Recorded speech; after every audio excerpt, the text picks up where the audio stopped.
한덕수 권한대행의 탄핵 소추안 발의를 예고했던 민주당이 26일까지 지켜보겠다면서 보류했습니다. 한편 윤 대통령 측은 탄핵 심판이 우선이라는 입장을 거듭 밝히면서 내일로 예정된 공수처의 조사에 출석하기 어렵다라는 입장을 밝혔는데요. 최수영 시사평론가, 김성환 시사평론가 두 분과 함께 자세히 다뤄보도록 하겠습니다. 두 분 어서 오십시오. 네, 안녕하세요. 예, 자 한덕수 대통령 권한대행, 이른바 쌍특검법에 대해서 여야가 타협안을 토론하고 협상하는 것부터 시작해야 한다.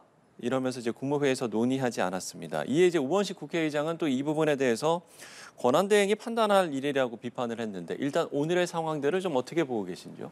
저는 이제 우원식 의장이 의회주의자답게 저는 원칙론을 얘기했다고 생각을 합니다. 그러니까 한덕수 지금 권한대행은 이 입장이 그거잖아요.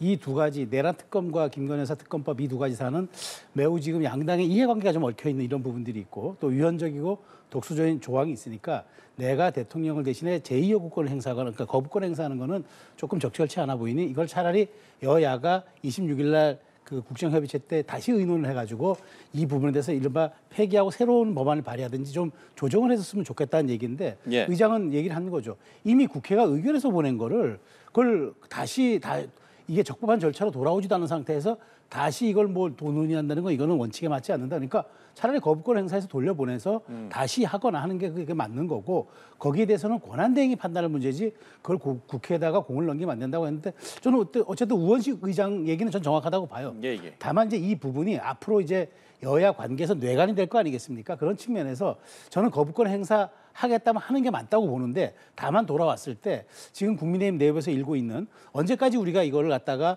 위헌적 독소적 조항을 얘기로 자꾸만 방어할 거냐. 차라리 우리가 그런 걸 다 뺀 이른바 아주 깨끗하게 클리어되고 중립적이고 그다음에 아주 객관적이고 합리적인 그런 이제 독립적 그 법안을 내서 차라리 우리가 야당과 합의해서 올리면 되지 않겠냐. 이 얘기가 나오는 만큼 저는 그렇다면 이번엔 31일 날 그 거부권 행사에서 다시 돌려보내서 이걸 국회에서 국민의힘이 재발의하든 이런 식으로 가는 게 맞지 저도 이게 법에 권한되지 않은 선에서 다시 국회로 공을 넘기는 그래서 이거는 저는 우원식 국회의장의 판단이 좀 맞았다고 봅니다. 네. 예, 뭐 같은 생각이신지요? 저는 한덕수 총리가 대통령 권한대행인지 윤석열 대행인지를 구분을 못 하겠어요. 그러니까 지금 국민들이 이 추운 날씨에 매일 연일 시위를 하고 있는 상황이고요. 경제는 지금 다 망가진다고 얘기할 정도로 대출 연체율이 급증하고 있고 지금 내수가 지금 위축돼서 연말 특수도 없다 이런 얘기가 나오고 아우성이잖아요. 근데 어떻게 한덕수 권한대행만 이렇게 한가합니까? 윤석열 대통령 하던 거 그대로 따라하라고 했습니까? 대통령 직무가 정지됐으니까 총리 역할로서 권한대행 제대로 하라고 한 거 아닙니까? 그러면 대통령 권한대행으로서 중립적으로 판단해야죠. 왜 윤석열 대통령이 했던 거를 똑같이 반복합니까?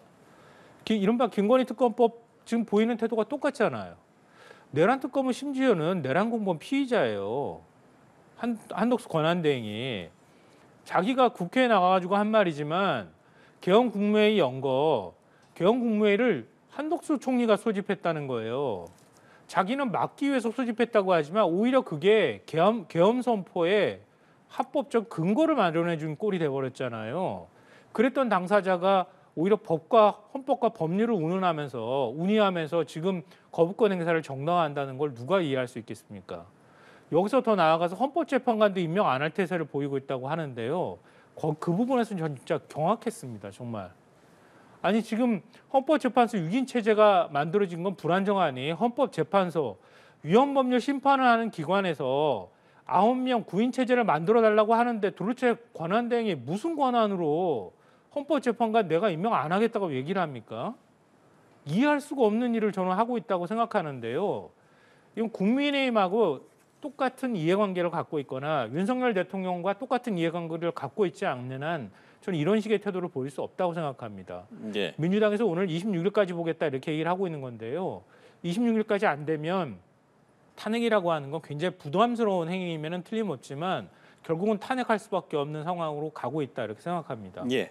그러니까 한덕수 대통령 권한대행이 지금 이제 중립적인 판단을 하고 있지 않다 이렇게 이제 비판을 해주셨는데 이 부분에 대해서는 짧게 반론하시겠습니까? 뭐 저는 중립적이지 않다기보다는 이제 권한대행이잖아요. 권한대행이 이제 저는 대통령의 권한을 모든 걸 대행하고 있는데 이게 어디까지 정확하게 권한대행을 해야 하느냐는 그 범위가 법률이나 헌법에 정해져 있지 않기 때문에 예. 우리가 왜 권한 대행에 대해서 그렇게 법률이 자세하게 하지 않아 그 왜 규정하지 않았을까? 이유는 하나일 겁니다. 그러니까 어떤 상황에서 대통령의 권위가 있을지 예상할 수 없으니까 그게 어떤 상황일지 모르니까 대통령의 권한 대행이 됐을 때는 그 상황과 현상에 맞춰서 적절하게 행사라는 그런 의미에서 아마 우리 법률이 그렇게 자세하게 규정하지 않았을 겁니다. 이제 그렇다면 저는 최소한 이 특검법 두 개에 대해서는 저는 한 권한 대행이 소신대로 하는 게 맞다라고 저도 그 생각해서 그럼 당당하게 저는 제2요구권을 행사해서 돌려보내서 국회가 다시 재논하는 게 맞습니다. 탄핵 소추는 민주당이 하든 말든 그거는 민주당의 몫이니까 그런데 이 문제를 다시 국회로 넘기는 것보다는 차라리 저는 당당히 제2요구권을 행사하고 예. 그 이후에 여야가 다시 또 독립적인 법안을 내는 걸 전제로 다시 보는 걸 막 그렇게 가는 게 전 순서라고 생각합니다. 예. 그러니까 어떤 행위가 동의를 받기 위해서는요, 행위의 명분이 있어야 하고요, 행위의 일관성이 있어야 되는 거예요.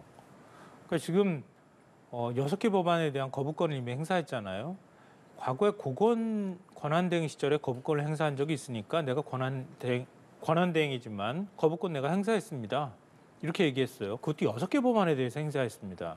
옛날 고건 권한대행은 2개 법안에 대해서 했거든요. 그 실제 국정 운영과 관련되는 긴급한 정책과 관련되는 부분도 아니었어요. 그때 권한대행이 거부권 행사했던 거는요.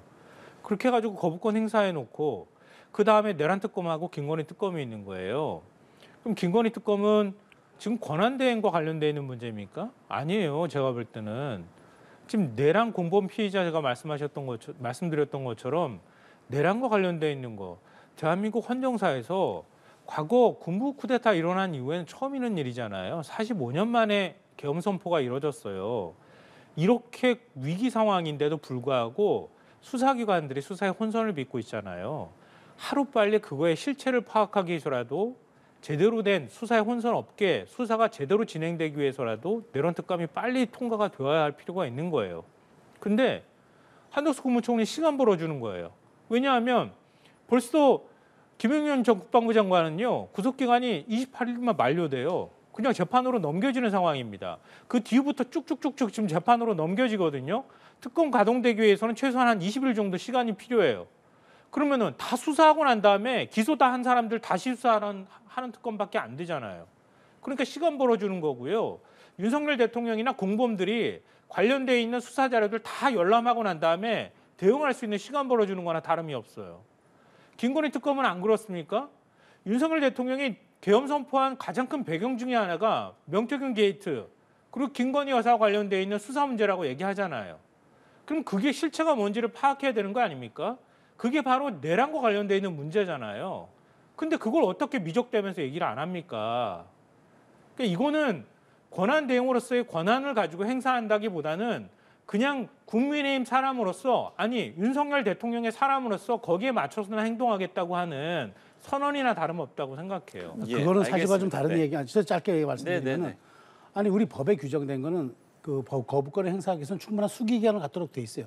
31일까지 저는 거부권을 행사하든 이 법안을 수용하든 건 한덕수 대행의 몫이라고 생각하지만 예. 31일까지 고민하는 걸 가지고 마치 이것이 내란의 공조, 방조 혹은 뭐 공범 그것 때문에 이것을 용인한다, 묵인한다 그렇게까지 나가는 거는 오히려 그건 지금 한 대행에 하는 것들에 대해서 지금 말하자면 정치적 공세라고 볼 수밖에 없는 그런 상황이기 때문에 거기에 대해서는 한 대행의 31일까지 판단 여부를 존중해 주는 게 맞다고 저는 봅니다. 예, 알겠습니다. 이 이야기는 여기까지만 하도록 하죠. 짧게 오늘. 이 말씀만 드리고 싶은데요. 그래서 제가 한가하다고 말씀드린 거예요.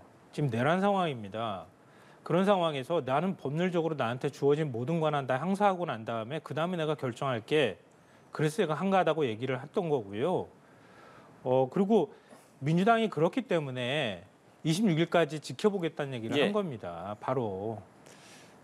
지금 말씀해주신 그 부분, 그러니까 26일까지 헌법재판관 후보자 3인의 임명 여부까지 지켜본 뒤에 이제 탄핵안 발의할지 여부를 결정하겠다라고 밝혔는데, 그럼 결국에는 한덕수 대행은 어떤 이제 선택을 하게 될 것인가? 이 부분이 관심인데 이건 어떻게 좀 전망을 하죠? 저는 헌법재판관 3인에 대해서는 지금 사실 여러 가지 논란이 있고 더군다나 이제 뭐 6인 체제 심리 가능하다고 하지만 저는 4월 18일 날 이제 헌법재판관 두 분이 퇴임을 하잖아요. 그렇기 때문에 그걸 감안한다 그러면 저는 9인의 완전체에서 시작하는 게 맞다. 네. 정 9인이 어렵다 그러면은 여야 합의가 안 된다 그러면은 지난번 이제 민주당이 2명, 국민의힘 쪽에 1명 이렇게 이제 여권 이렇게 했잖아요. 그럼 전 그렇다면은 그 나머지 한 명 가지고 그때 한번 논란이 된 적이 있었으니까 그러면 일단 급하게 2명이라도 먼저 추천을 해서 8인 체제에서라도 심의하면 된다. 그래서 6명이 이제 그 해줘야 이제 탄핵이 성사가 되는 거니까 좀 그런 측면에서 놓고 보면은 지금 이 부분에 대해서는 내년 4월 18일이 일단 정해진 퇴임일이기 때문에 지금 여기에 대해서는 구인 체제로 빨리 갈 수 있도록 뭐 국회든 저는 대행이든 이 부분에 대해서는 저는 협조하는 게 맞다고 봐요. 그래야만 그 완결성, 이른바 헌재 심리의 완결성이라든가 그다음에 국민들에 대한 동의성 이런 부분들이 나중에라도 조금이라도 최소화될 수 있기 때문에 저는 그런 측면에서 헌법재판관 3인의 임명 여부에 대해서는 전향적으로 검토하는 게 맞다고 생각합니다. 예. 앞서 이제 좀 가능성이, 그러니까 임명을 할지의 그 가능성이 좀 낮다라고 좀 이야기를 해주신 것 같은데 어떻게 좀 전망을 하시는지. 이미 뭐 한겨레 신문이 여권 관계자 발로 거부권 행사하거나 임명 안 하는 쪽으로 마음을 굳혔다 이런 얘기가 나오고 그게 한독수 권한대행의 의지라는 것까지 보도가 되고 있는 상황이에요. 그러니까 민주당이 26일까지 기다리겠다라고 얘기한 건요. 뭐 우리가 이전에 윤석열 대통령 권한 행사할 때도 많은 비판을 했던 것처럼 권한이 있더라도 그 권한을 행사할 때는 절제된 방식으로 행사해야 하거든요. 그래야 국민들이 거기에 동의하고 좀 더 힘을 실어준다는 거죠.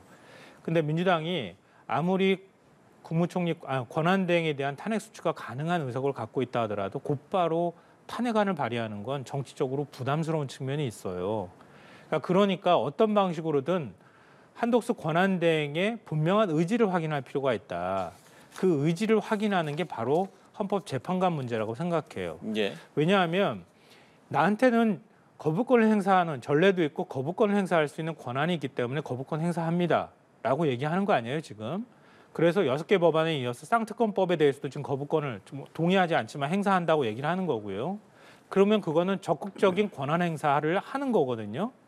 그런데 헌법재판관 임명을 하는 데 있어서는 수동적으로 소극적으로 권한 행사를 해도 되는 건데 안 하는 거예요. 그러면 이거는 명확한 겁니다. 그러니까 권한을 행사할 수 있는 권한은 있는데도 불구하고 권한을 내 맘대로 행사하겠다고 하는 걸 분명하게 드러내는 거라고 판단한다는 거예요. 그래서 말씀하셨듯이 법안을 공포하는 게 12월 말까지 가능한 것이니 그럼 주어진 권한 아닙니까? 라고 얘기할 수 있잖아요. 근데 헌법재판관 임명은 지금 헌법재판소에서 재판관들이 27일부터 본격적으로 심리에 들어가는 상황입니다. 그런데 이 시기를 늦추면서 권한 행사를 충분히 할 수 있고 임명할 수 있는데도 불구하고 안 한다는 얘기는 한독수 권한대행이 어떤 생각을 가지고 있는지 확인할 수 있게 되는 것과 동시에 국민들이 이 시점을 넘어서면 아무리 그것이 타당하다 할지라도 동의하지 않는 여론이 훨씬 커질 것이다. 이런 판단들을 했기 때문에 저는 26일 본회의 때 헌법재판소법에 따르면 국회목 헌법재판관 3명은 선출하도록 돼 있거든요. 그러니까 표결을 해야 된다는 얘기입니다. 그 표결하고 난 직후에 권한대행이 임명하지 않는다고 하면 바로 그것을 확인한 것으로 의지를 확인했다고 판단하고 바로 탄핵안을 발의하는 절차에 들어가겠다 이렇게 판단한 겁니다. 예.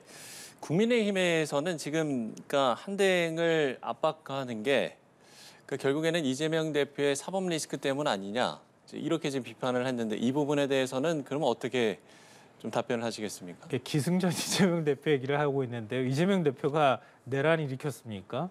계엄령 선포했습니까?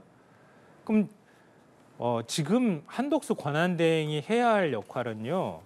빨리 내란 위기 상황에서 그 내란 위기 상황을 어떻게 수습할 것이냐. 그리고 내란과 관련되어 있는 관계자들, 내란 공범들 문제 어떻게 빨리 그 배후를 밝혀내고 진실을 규명할 것이냐. 이런 부분이잖아요. 그리고 흔들리는 국정을 어떻게 안정시킬 것이냐. 이게 한독수 권한대행이 해야 할 몫인데 그 몫을 제대로 하지 않기 때문에 지금 논란이 되고 있는 거고요. 민주당이 거기에 대해서 빨리 하라고 요구하는 건데 이재명 대표 사법 리스크 때문에 저러는 겁니다. 라고 얘기하는 거는 이거는 엉뚱한 예를 갖다 붙이는 거다 이렇게 생각해요.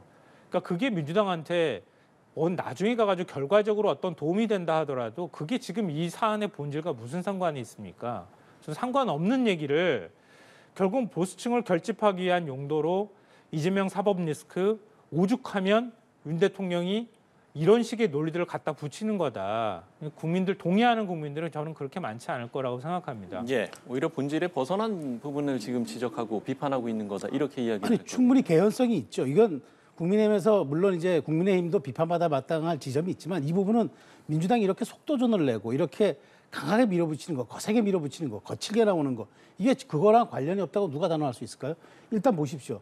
지난 9일하고 11일 날 항소심 재판부가 발송한 소송기록 접수 통지서 안 받았어요. 그게 결국에 의원회관에 가서 전달했습니다. 네. 그러니까 국선 변호인을 그래서 임의적으로 재판부가 선정했어요. 하도 시간을 끄니까 그럼 국선 변호인 선정하겠다. 그럼 국선 변호인 선정했다가 다시 또 새로운 변호인 선정하면 변호인 또 바뀌어요. 그것 또한 시간을 버는 겁니다. 근데 9일, 11일 모두가 계엄 이후에 있어났던 일 아닙니까? 근데 이재명 대표 왜 이렇게 시간을 끕니까? 일단 내년 2월에 2심 선거법은요. 그다음에 5월에 최종심이 나도록 돼 있어요. 그러니까 최소한 시간 벌겠다는 거니까 저는 그거예요.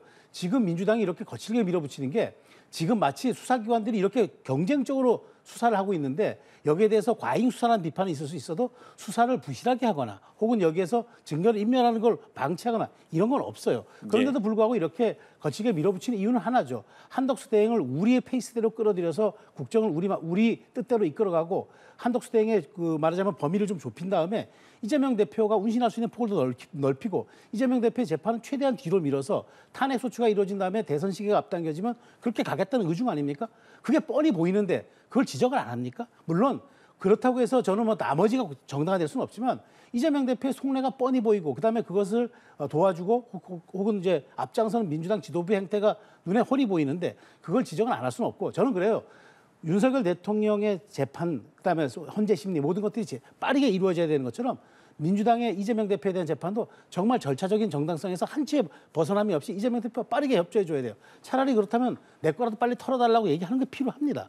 그런 측면에서 비례성의 원칙이 저는 적용되는 게 맞다고 봐요. 예. 아니, 이거 어떻게 이걸 비례성으로 얘기를 하세요? 그러니까 이해가 안 되는데요. 633이라고 하는 원칙은 보통 권고적 원칙으로 그동안에 받아들여 왔던 건데 그게 마치 다 지켜왔던 것처럼 얘기하는 것은 지금에 있어서 특별한 예외를 오히려 일반화시키는 거다 이렇게 생각하고요. 아니 그 법에 규정돼 있다니까 이거 훈시 규정이 아니에요. 그게 강행 규정입니다. 근데 그동안에 안 지켜왔잖아요. 그러니까 관행적으로 안 그러니까 지켜왔을 다 뿐이지만, 지켜왔는데 이재명 대표만 안 지키는 것처럼 설명하는 것은 상황을 잘못 설명하고 있다고 제가 지적하는 거고요. 그리고 지금 내란 상황에서요. 아니 계엄령 선포 배경과 거기에 관여한 군 관계자들 한번 보십시오. 우리나라 최고 군 지휘관들이 다 들어가 있어요. 수방사령관, 특전사령관부터 시작해서 방첩사령관, 정보사 사령관까지 다 들어가 있단 말이에요. 심지어 제2기갑 여단장까지 거기 포함되어 있다고 얘기를 합니다. 뭐 국방부 장관은 말할 것도 없고요. 우리나라에서 그리고 쉽게 표현하면 탱크와 장갑차 모든 군의 무기를 다 동원할 수 있는 그런 사람들이 내란 공범이 되고 있는 상황이에요. 이런 위기 상황에 놓여 있다고요. 그걸 빨리 수습하고 빨리 수사하고 그리고 계엄령을 45년 만에 선포한 어찌 보면 저는 개인적으로 생각하지만 독재를 꿈꿨다고 보는데 그런 대통령이 버젓이 있는 상황에서 이걸 빨리 처리하거나 빨리 이 상황을 수습하자고 얘기하는 게 어떻게 이재명 대표의 문제로 연결됩니까? 예. 그건 그거대로 균형을 따로 얘기하셔도 되는 거지만 내란 문제하고 연결해서 얘기를 자꾸 이재명 대표 얘기를 꺼내는 것은 저 사리에도 맞지 않고 합리적이지도 않다고 생각합니다. 예. 발언 시간을 고려해서 짧게 반론 듣고. 제가 비례성의 원칙이라고 얘기하는 건 민주당이 이렇게 거칠게 몰아붙이고 지금 보십시오. 매일매일 수사기관에서 어마어마한 양들이 쏟아져 나오잖아요. 수사기관이 수사합니다. 그런데 이 문제를 가지고 민주당이 공세를 펼칠 때는 걸맞게 이재명 대표 사법에 대한 의혹해서 중요합니다. 왜냐하면 대선 후보잖아요. 그렇기 때문에 거기에 걸맞게 처신해달라 그 말씀드린 겁니다. 예, 알겠습니다. 자, 그런가 하면 한대행의 탄핵 소추 기준선을 두고도 지금 여야 공방이 이어지고 있는데 결국 이제 대통령 기준을 적용할 것인가, 총리 기준을 적용할 것인가 이 부분인 것 같은데 글쎄요, 이 부분은 이제 두 패널께서는 어떤 기준이 맞다고 보시는지 이 부분도 저희가 좀 짧게만 좀 짚고 넘어가겠습니다. 그 앞에 얘기를 너무 길게 해가지고요. 한독수 권한대행이 국민한테 선출된 직위에 있는 사람입니까? 그건 아니잖아요. 국민의 주권을 위임한 당사자는 대통령이잖아요. 대통령의 권한을 잠시 대행해서 행사하는 사람입니다. 그러면 한덕수 권한대행은 총리 신분에 있는 사람인 거예요. 그럼 총리는 국회 과반의 의결로 탄핵 절차에 들어갈 수 있는 거잖아요. 물론 이제 찬반이 조금은 엇갈리고 있는 거는 맞는 것 같은데요. 입법조사처에서 이미 제가 지금 말씀드린 논리로 입장을 밝혔고요. 그리고 상당수 헌법학자들도 그렇게 얘기하는 것으로 알고 있습니다. 그리고 이견이 있는 것들을 제가 보니까요. 이견이 있다고 하는 것도 총리의 직위에 있을 때 직무를 행사할 때 문제를 그걸 가지고 탄핵을 하느냐, 아니면 권한 대행으로서의 직무 수행에 있어서의 어떤 사유를 통해 가지고 탄핵을 하느냐, 그 차이에 따라서 과반이냐 3분의 2냐가 갈릴 수 있을 것이다. 이런 정도의 해석이 엇갈리는 것 같아요. 예. 그러면 총리 시절에 내란 공범 혐의를 받고 있다는 걸 가지고 만약에 민주당이 탄핵을 한다고 하면은 과반으로도 할 수 있다고 하는 게, 그게 엇갈리는 정도의 헌법학자들의 의견이라고 하면 민주당이 그렇게 하면 되는 거죠. 그렇지 않습니까? 예.